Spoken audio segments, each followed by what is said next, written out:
All right, let's run through another Mtel question. This one says, a tournament has 256 participants. For each round of the tournament, half of the teams will move on to compete in the next round and half will be eliminated. Which of the following expressions describes the total number of teams that have been eliminated in the tournament after 3 rounds have been completed? We've got all these answers. Well, we could calculate that, right? So, there's 256 participants. We can divide that in half, and that'll be how many people are eliminated in the first round. Divide that in half again. That'll be how many people are eliminated in the second round. Divide that in half again, and that'll be the people that have been eliminated in the third round, and add those numbers up and see which one of these matches them. That would be like the most rudimentary way to do it, and just test your answer. You could do that. I think that wouldn't take that long. I don't think that's like a reasonable way to solve this problem. Alternatively, we can try to factor 256. All of our answers have like these 2 to some power thing going on. So we can kind of just think about it in terms of the number as well. So I'm going to factor this 256, see what 256 is all about. 256 is kind of a big number, so I can see that it's even. I know that I can divide it by 2, so I'm just going to divide it by 2. That's going to give me 128. Again, I have an even number. 128 might not be familiar to you. I'm going to divide that in half. I get 2 and 64. So this is a factor tree. We're just trying to factor this number and finding numbers that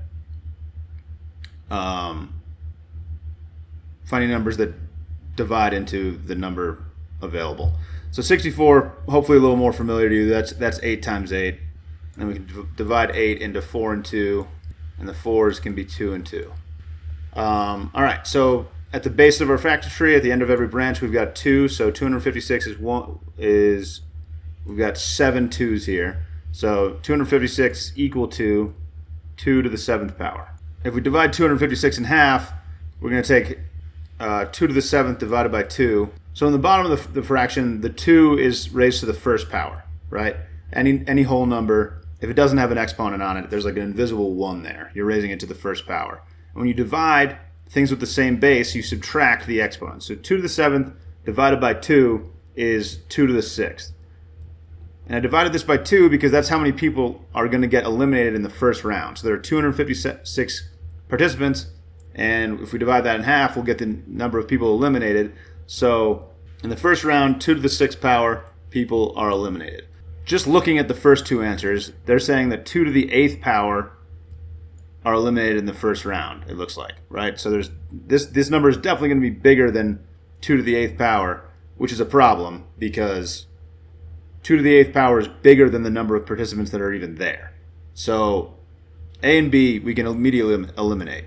So 2 to the 6th people are eliminated in the first round, and then we're going to add 2 to the 6th divided by 2, because that's how many people will be eliminated in the second round. 2 to the 6th divided by 2 is 2 to the 5th. And if we divide that by 2, we'll get the people in the third round, which is 2 to the 4th. And if we look at our answers, so D has 2 to the 8th again, but we are dividing it in half. But still, if we divide this in half, we can actually distribute this 1/2 to each number. And by dividing in half, we're dividing each one of these by 2. So we'd actually subtract 1 from each of the exponents.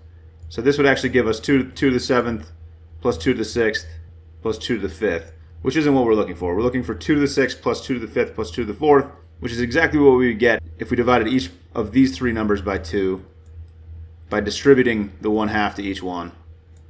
So C is going to be our answer because if we distribute the 1/2 here, we get 2 to the 6th plus 2 to the 5th plus 2 to the 4th.